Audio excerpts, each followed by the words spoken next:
আজকে আমার ছেলের জন্য আমি এমন একটি খাবার রান্না করেছি যেটা কিনা ও মজা করে পুরো বাটি শেষ করেছে আলহামদুলিল্লাহ। আর বাচ্চারা যখন পুষ্টিকর খাবার মজা করে খায়, পাশাপাশি পুরো খাবারটাই খেয়ে নেয়, তখন কিন্তু আমাদের মায়েদের খুশির কোনো সীমানা থাকে না। তো চলুন বাবুর জন্য কি রান্না করলাম সেটা আপনাদের সাথে শেয়ার করি। পুষ্টির গুঁড়া ফেসবুক পেজ থেকে আমি বাবুর জন্য এর আগে অনেকগুলো খাবার নিয়েছিলাম। তো এবার ওদের ইউনিক একটা খাবার আমি দেখেছি, সেটা হচ্ছে ওটস খিচুড়ি, যেখানে ওটস, মুগ ডাল, তারপরে হচ্ছে আরো বেশ কিছু উপাদান রয়েছে এবং সাথে আমি ওদের যে রেগুলার খাবারগুলো দিই সেগুলোও নিয়ে নিয়েছিলাম। এখানে আমি নিয়েছিলাম ডিম ও ময়দার স্টিক নুডলস গুলা, আর এগুলোর সাথে কিন্তু হোমমেড মশলাও দেওয়া আছে। এগুলো সম্পূর্ণই একদম হোমমেড হওয়াতে বাচ্চাদের জন্য নিরাপদ। আর এই বাদাম মিক্স পাউডারটা আমি সিরাতা সাইডকে প্যানকেকের সাথে খাওয়াই। এছাড়াও যখন ওদের সুজি রান্না করি তখনও কিন্তু ওর সাথে আমরা অ্যাড করি, পাশাপাশি এটা দুধেও মিক্স করে খাওয়ানো যাবে। এখানে বলতে গেলে সব ধরনের বাদামই গুঁড়া করে দেওয়া আছে। আর এই বাদাম মিক্স পাউডারটা কিন্তু বাচ্চাদের ব্রেন ডেভেলপমেন্টে অনেক ভালো কাজ করে।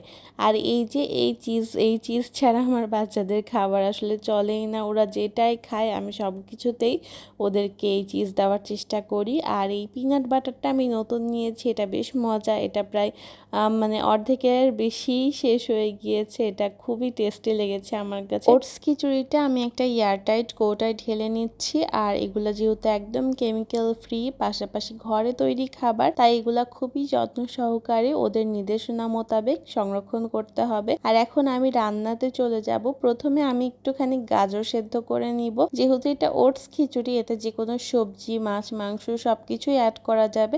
আপনার বাচ্চারা যেটা খায় আপনারা সেটাই অ্যাড করবেন। আর গাজরটা সেদ্ধ হয়ে যাওয়ার পর কিছুক্ষণ পর ঠান্ডা হলে আমি এখানে ওটস খিচুড়ি মিক্সটা দিয়ে দিচ্ছি এবং এটা আমি সুন্দর করে মিক্স করে নিব। আপনাদের বাবুরা ঠিক যেরকম ঘনত্বের খাবার পছন্দ করে আপনারা ঠিক সেরকম ঘনত্বে এনে এটা রান্না করে নামিয়ে ফেলতে পারবেন। আর যারা কর্মজীবী মায়েরা আছেন তারা এই খাবারগুলো অবশ্যই নিবেন, কেননা একদিকে আপনাদের সময় বাঁচবে, অন্যদিকে আপনার বাবুরা সঠিক পুষ্টি পাবে। আমার বাবুর ওটস খিচুড়ি তৈরি হয়ে গিয়েছে। এখানে কিন্তু আপনারা লাস্টে চাইলে ঘি, চিজ, বাটার যে কোনো কিছু অ্যাড করতে পারবেন। আমার বাবু আজকে অলরেডি সকালে চিজ খেয়েছে, তাই আমি এখন আর অ্যাড করছি না। আর এটা এখন ঠান্ডা করেই জাস্ট আমি ওকে খেতে দিয়ে দিব। আলহামদুলিল্লাহ আমার বাবু এই খাবারটা অনেক বেশি পছন্দ করেছে। আমি প্রথমে কনফিউজড ছিলাম যে ও পছন্দ করবে কিনা, কিন্তু 1-2 চামচ খাওয়ার পরে ও অনেক আগ্রহ প্রকাশ করছিল, খেতে চাচ্ছিল। মাশাল্লাহ মাশাল্লাহ।